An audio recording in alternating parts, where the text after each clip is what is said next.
আসসালামু আলাইকুম। এখন শুনবেন সংবাদ শিরোনাম।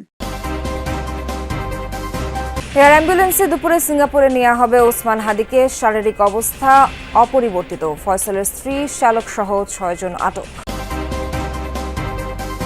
হাদির ওপর হামলার ঘটনায় কেন্দ্রীয় শহীদ মিনারের সর্বদলীয় প্রতিবাদ সমাবেশ আজ। আয়োজনে যোগ দেবে বিএনপি, জামায়াত ও এনসিপি সহ বিভিন্ন দল।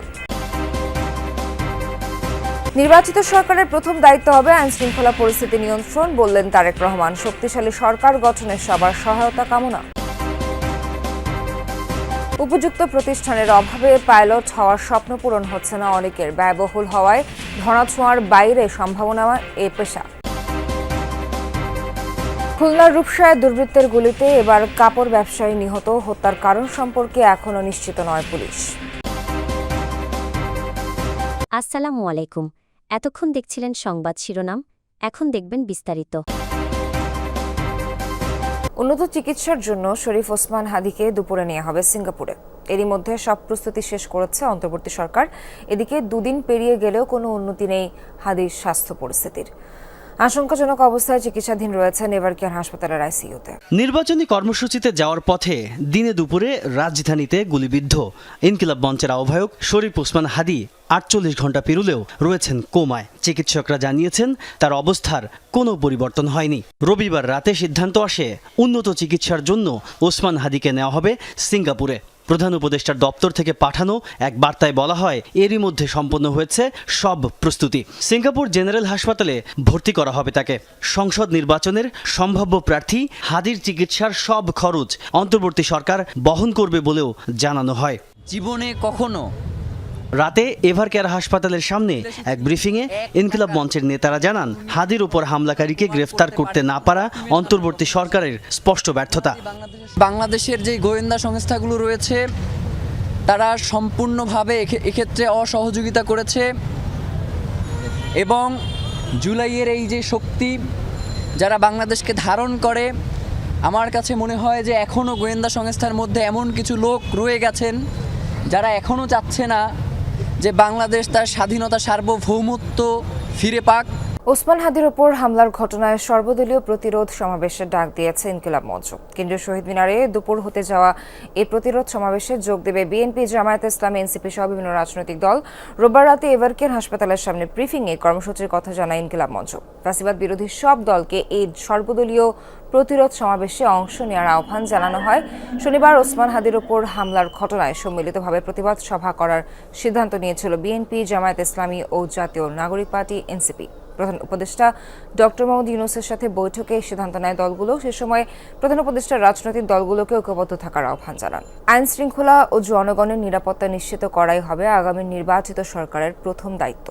এই মন্তব্য করে নির্বাচিত সরকারকে শক্তিশালী করতে সকলের সহায়তা চেয়েছেন বিএনপির ভারপ্রাপ্ত চেয়ারম্যান তারেক রহমান। নির্বাচনের আগে পেশাজীবী ও বিশিষ্টজনদের সাথে ভার্চুয়াল আলোচনায় এই আহ্বান জানান তিনি।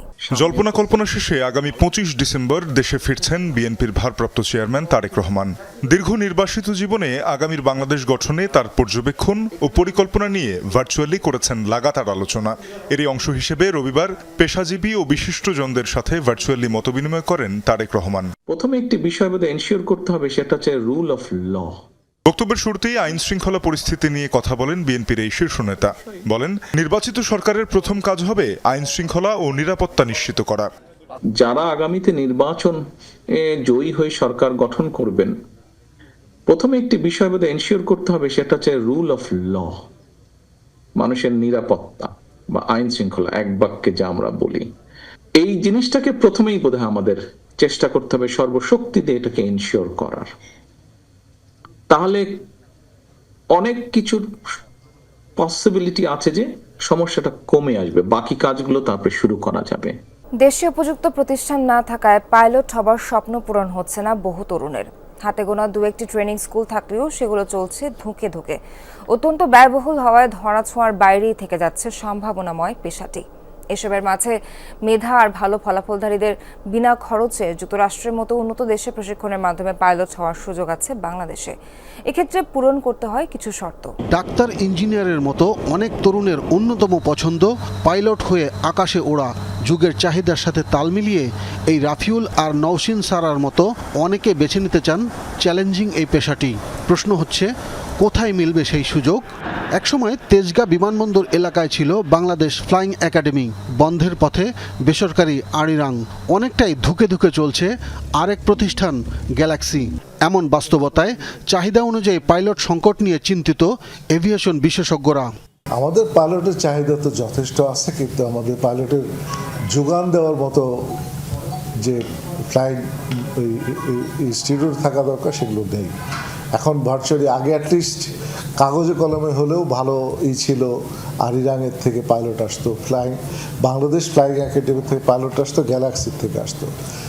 এখন বাংলাদেশ ফ্লাইং একাডেমি নন এক্সিস্টেন্ট, আরিরাং নন এক্সিস্টেন্ট, কাগজে কলমে গ্যালাক্সি আছে, কিন্তু তাদের থেকে যে পাইলট আউটপুট হয় সেটা দেশের ডিমান্ডের জন্য উপযোগী না। আমি যখন একটা পাইলট আনতে যাই, আমাকে একটা $5,000 $6,000 বেতন দিতে হয় একজন পাইলটকে। আমি নিজে তৈরি করতে পারতেছি না, বা তৈরি করতে হলে আমাকে বিশাল একটা সময় দরকার হচ্ছে। এই ছেলেটা যদি আমার দেশে চাকরি নাও পায়, বিদেশে গিয়ে সে ফরেন কারেন্সি আর্ন করবে, এবং সেই আর্নটা বাংলাদেশের জন্য সুবিধা হবে। আমরা তো সারা বছর খালি শ্রমিক পাঠাই। ভবিষ্যৎ চিন্তা এবং কয়েক গুণ বেশি বেতনে বিদেশি পাইলটের নির্ভরশীলতা কমাতে বিকল্প পথে হাঁটতে শুরু করেছে বেসরকারি ইউএস বাংলা। বিমান বাহিনীর মাধ্যমে মেধাবী শিক্ষার্থীদের বাছাই করে পাঠানো হয় যুক্তরাষ্ট্রের ফ্লোরিডায়। দক্ষ ইনস্ট্রাক্টরদের মাধ্যমে চলছে প্রশিক্ষণ। খুলনার রূপসায় কাপড় ব্যবসায়ীকে গুলি করে হত্যা করেছে দুর্বৃত্তরা। গতকাল রাত 10টার দিকে উপজেলার জাবুসা অটো গ্যাস ফিলিং স্টেশনের পাশে হয় এই হত্যাকাণ্ড। নিহত ব্যবসায়ীর নাম সাগর শেখ। পুলিশ ও স্থানীয়রা জানায়, রূপসা উপজেলার খানজাহান আলী সেতুর পূর্ব পাড় এলাকায় নিজ বাসার দিকে যাচ্ছিলেন সাগর। গ্রিন বাংলা হাউস গেটের সামনে পৌঁছালে দুর্বৃত্তরা খুব কাছ থেকে তার মাথায় গুলি করে। স্থানীয়রা তাকে খুলনা মেডিকেল কলেজ হাসপাতালে নিয়ে গেলে চিকিৎসক মৃত ঘোষণা করেন। সংবাদ পেয়ে পুলিশ ঘটনাস্থল পরিদর্শন করে। ঘটনার সাথে জড়িতদের গ্রেফতারের কাজ চলছে বলে জানিয়েছে পুলিশ। ট্রিপল নাইন থেকে ফোন দিয়েছিল, ফোন দেওয়ার পর আমরা জানতে পারি। জানার পরে আমরা ঘটনাস্থলে আসি। ঘটনাস্থলে আমরা এসে এখানে পাইনি। আমরা শুনতে পাচ্ছি যে ওনাকে যাকে গুলি করা হয়েছে সে তাকে আগেই হাসপাতালে নিয়ে গেছে 250 বেডে। পরবর্তীতে আমরা 250 বেডে খোঁজ দিয়ে জানতে পারলাম উনি এখানে ডাক্তার তাকে মৃত ঘোষণা করছে। কাল 16 ডিসেম্বর মহান বিজয় দিবস। মুক্তিযুদ্ধে বীর শহীদদের স্মরণ করবে গোটা জাতি। শ্রদ্ধার ভালোবাসায় সিক্ত হতে পুরোপুরি প্রস্তুত সাভারের জাতীয় স্মৃতিসৌধ। দিনটি উপলক্ষে 4 স্তরে কঠোর নিরাপত্তা বলয় তৈরি করার কথা জানিয়েছে আইনশৃঙ্খলা বাহিনী। যে যুদ্ধ পরাধীনতার শিকল ভেঙে বিশ্বের মানচিত্রে স্থান দিয়েছে এক টুকরো ভূখণ্ড, মুক্ত আকাশে দখল নিয়েছে লাল সবুজের পতাকা, সেই মহান মুক্তিযুদ্ধে বীর শহীদদের প্রতি শ্রদ্ধা জানাতে প্রস্তুত সাভারের জাতীয় স্মৃতিসৌধ।